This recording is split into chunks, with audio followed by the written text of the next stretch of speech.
Olá, eu sou a Duda, falo sobre nomadismo com propósito e nesse vídeo a gente vai falar sobre como você que é nômade pode se planejar para viver um 2025 com mais propósito, com mais intenção e mais organização também, apesar de toda essa bagunça que a gente vive na estrada. O primeiro ponto que a gente vai falar aqui é sobre avaliar como foi o ano passado, porque muito além do que a gente só olhar os próximos anos, o que a gente quer fazer, é ver como a gente se comprometeu com as coisas básicas do ano que já se passou. Para daí fazer uma análise sincera e colocar objetivos que são realmente alcançáveis de acordo com o nosso desempenho. Então a gente faz esse balanceamento e aí fica muito mais fácil e honesto da gente poder colocar essas metas. E nisso, o que eu gostei de colocar nesse meu caderno, né? O que eu anotei? A avaliação de 2024 começou. O que posso agradecer pelo ano de 2024? Por exemplo, em 2024 eu fui mais certinha no vegetarianismo. Eu aprendi a falar inglês um pouco melhor. Então são ações que eu tomei que me deram mais autoestima, mais autoconfiança e que eu quero manter para os próximos anos. E aí já entra um segundo ponto, que é o que eu tenho hoje que eu quero continuar tendo. Um exemplo. Eu trabalho com a internet. Então, uma coisa que eu tenho é trabalhar com a internet. E eu quero continuar trabalhando porque eu vi que esse é um modelo que dá certo pra mim e é um modelo que me faz bem, tanto internamente quanto fisicamente, que eu posso me locomover pelos lugares. Em contrapartida, a gente tem o que eu tenho hoje e eu não quero continuar tendo. Aqui a gente vai romper com as coisas que a gente construiu, que a gente avaliou que a gente não quer ter no próximo ano. E isso é muito importante, porque além de saber o que a gente quer, a gente também tem que saber o que a gente não quer de jeito nenhum continuar tendo na nossa vida. Por exemplo, eu tenho um péssimo hábito de ser um pouco mais sedentária, então eu não faço tanto exercício físico quanto eu gostaria. Eu faço alongamento, eu gosto muito de alongamento, de estar em contato com a natureza, mas isso não é algo rotineiro na minha vida. Já puxando para o próximo ponto, a gente entra no que eu não tenho hoje, mas eu quero passar a ter. Combina bastante com, por exemplo, nesse caso do sedentarismo. Eu não tenho hoje uma prática ativa de atividades físicas e eu quero passar a ter. A partir disso, a gente vai escrever como foi a nossa rotina na maior parte do tempo, uma média de como foi essa rotina, para poder entender como que eu me comportei e como que foram os meus hábitos, né? Pra gente poder avaliar isso e entender no geral o que está acontecendo de fato na vida para continuar ou para cancelar de vez. Um outro ponto que eu gosto muito de fazer, e é o meu segundo ano fazendo, é a roda da vida.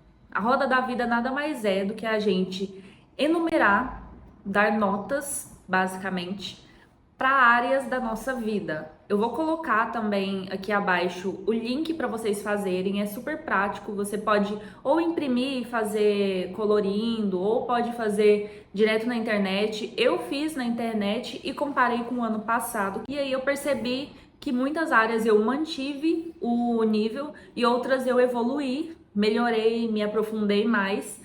Isso é muito legal da gente poder fazer essa análise geral, porque a gente olha do ano que se foi, do ano passado, para o ano que a gente está já planejando o próximo ano. Então aqui você vai fazer, você pode escrever também, vai enumerar toda essa roda da vida e vai analisar. Não é só colocar as notas, você tem que entender o que está influenciando você a ter essas notas. Se é falta de dedicação, se é falta de conhecimento, falta de tempo, se é o conjunto de tudo. Porque aí você consegue planejar o seu próximo ano a partir de tudo isso que você analisou. Como que tá a sua rotina? Porque a rotina já são hábitos que a gente tem facilidade de fazer todos os dias e começar a implementar pequenos hábitos ao longo dos meses. Então, perfeito. A gente já analisou 2024 e agora a gente vai partir para, de fato, organizar o próximo ano, que é 2025.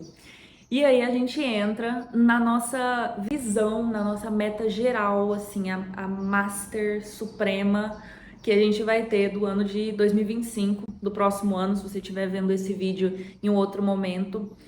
E essa grande meta ela vai servir para guiar de fato a gente para esse grande objetivo. Não necessariamente algo muito grande ou inalcançável, mas uma meta que você quer levar e que você quer ter foco total no próximo ano. Mas as outras áreas, elas precisam estar em sinergia para a gente conseguir alcançar o desempenho máximo, né, em todas as áreas e não só nesse grande objetivo. Então você vai colocar, escrever ou, enfim, colocar no seu PDF qual é a visão de 2025, o que você vai querer alcançar no foco, né? Qual que é o propósito do próximo ano, o que vai guiar todas as suas ações. Pensando nisso, você vai voltar para a roda da vida, vai pegar ela aqui e vai selecionar 3 áreas para priorizar. Por exemplo, trabalho, saúde e espiritual.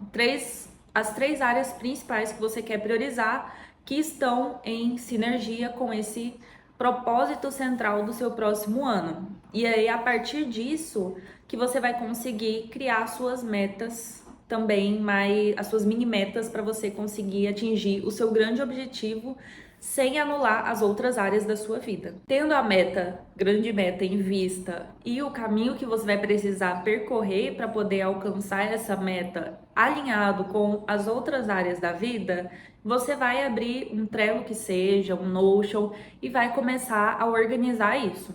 Você vai começar a escrever quais são as atividades que você vai ter que começar a desenvolver para poder chegar nesse objetivo, quais são os conhecimentos que você vai precisar ter, quais hábitos você vai ter que colocar na sua vida e retirar. Pensando nisso, eu coloquei nessa parte aqui alguns hábitos que eu quero ter e eu vou implementar por 21 dias. Eu vou até colocar um ponto que não estava no script, né, no roteiro desse vídeo, que é a prática do slow travel. O slow travel tem me ajudado muito a ter mais foco, a ter mais respeito mesmo por mim, porque aí eu não anulo o meu presente nem o meu futuro para poder viver uma vida que eu goste.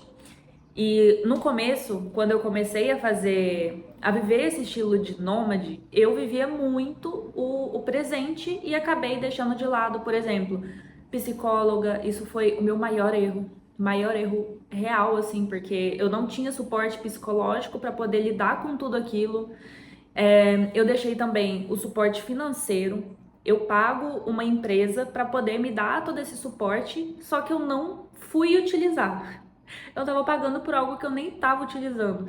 Isso por falta de organização total. Então, várias coisas me fizeram bagunçar todas as áreas da minha vida. No caso, a psicóloga bagunçou o meu presente e, logicamente, também o futuro.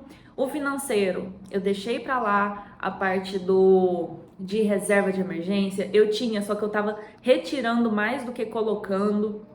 Então, assim, foram coisas que, se juntar, a gente vê que tá desequilibrado. E a vida, a gente tem que buscar um certo equilíbrio, estando nômade ou não estando. Mas esse vídeo aqui é focado em nômades, por conta dessa dificuldade que a gente tem pela rotatividade de lugares mesmo. Então, um ponto muito legal da gente poder analisar, de levar para o próximo ano, é praticar esse slow travel, esse slow living, que é basicamente viver com mais intenção, com mais calma também, de você olhar para o local que você está indo ou para a ação que você vai fazer com o pensamento de por que eu tô indo. É só porque eu quero viver o lazer de lá? Ou tem algo que eu posso desenvolver, um ambiente seguro, um ambiente que seja legal para poder me desenvolver, pensando também na Duda do futuro, por exemplo, e não só no presente. Isso é muito legal de analisar. E quando você começa a praticar o slow travel, você se sente muito mais calmo. Você se sente como se fosse em casa, porque você está vivendo uma rotina um pouco mais lenta. Então eu fico mais tempo nos lugares, consigo passar pelo período de 21 dias e me imergir mesmo na minha nova rotina e também incluir as atividades que a cidade, o local tem para oferecer. É uma troca muito mais profunda, não só com o ambiente, mas com as pessoas também.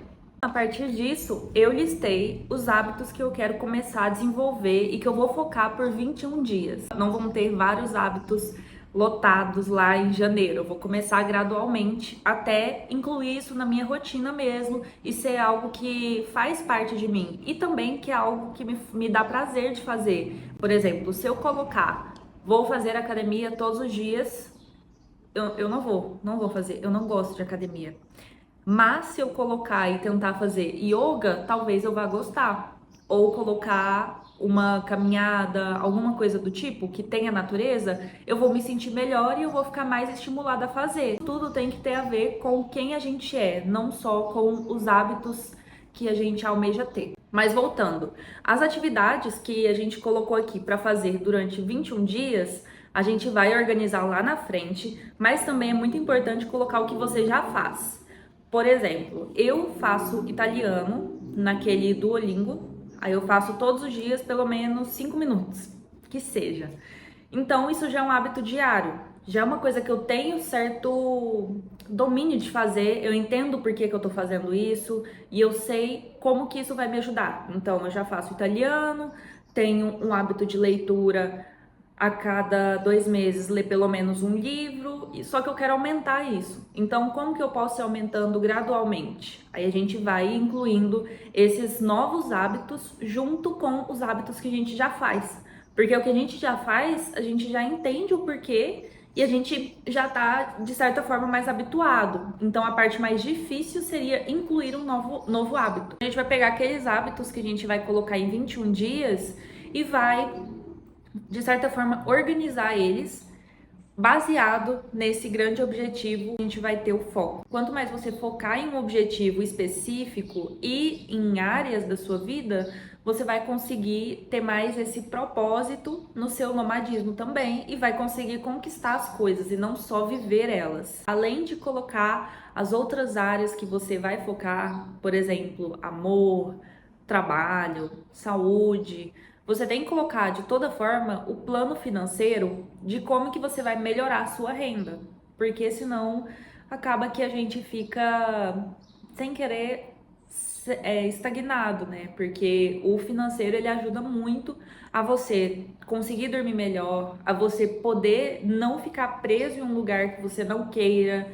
Então você consegue ter mais movimentação, você consegue decidir o que você realmente quer sem ter esse fator que vai te limitar e te dar toda essa liberdade mesmo. É bom você focar também no financeiro para poder conseguir ter essas áreas mais alinhadas na sua vida. Aí o Trello você separa por meses para poder conseguir organizar mensalmente. Eu vou colocar aqui algumas fotos, mas assim, a forma que eu fiz foi separar mensal e cada mês a gente vai focar em 1 a 2 hábitos daqueles hábitos de 21 dias, de forma que ele combine com o seu estilo de viagem. Então, por exemplo, se você decidir aplicar o Slow Travel, você vai ter um ano mais previsível. Você vai ter um ano mais previsível. Por exemplo, eu coloquei que em fevereiro eu vou fazer uma cirurgia, em março eu vou para casa da minha família, me recuperar e tudo mais. Porém, em abril, maio, junho, eu posso já começar a viajar. E aí eu vou decidir um lugar específico para passar essa temporada, em vez de passar toda hora me movimentando sem saber onde eu vou ficar, ou por que eu vou estar naquele lugar. Então é bem legal você separar esse local chave que tem a ver com seu objetivo grande, né, a sua grande meta e que vai te impulsionar nas outras áreas da vida. Tudo acaba ligando. Você vai vivendo um nomadismo com mais propósito do porquê que você está fazendo tal ação, porquê que você está se mudando de tal lugar. Se você se mudar a cada mês, você não vai conseguir criar nada. Você vai ter muitas amizades, mas até o vínculo vai ser mais difícil de você criar, de ser algo que você vai realmente estar com a pessoa. Então, tudo isso acaba impactando em todas as áreas da nossa vida. Tanto se você não tiver uma base estruturada para você conseguir fazer esse desenvolvimento de rotina, desenvolvimento de ações, planejamento para o futuro. Se você não tiver uma base, um lugar que seja minimamente tranquilo, né, você acaba que tem uma rotina um pouco mais agitada e não dá tempo de processar tudo que você está vivendo. Uma dica para esse próximo ano é começar a praticar o Slow Travel. Se vocês quiserem, eu posso trazer um vídeo sobre isso no próximo, como próximo tema. Então fica aberto. Vou deixar para vocês comentarem aqui embaixo, se vocês quiserem algum vídeo específico ou algum tema que vocês sentem necessidade de aprender, de desenvolver, para a gente poder conversar e ser algo bem colaborativo. E no geral é isso. Se você gostou desse vídeo, se inscreve aqui no canal e também já aproveita para poder fazer esse comentário do tema que você gostaria para o próximo vídeo e me seguir nas redes sociais, que também eu vou deixar tudo aqui embaixo na descrição para poder me contar depois como que foi o seu planejamento com mais propósito do ano de 2025.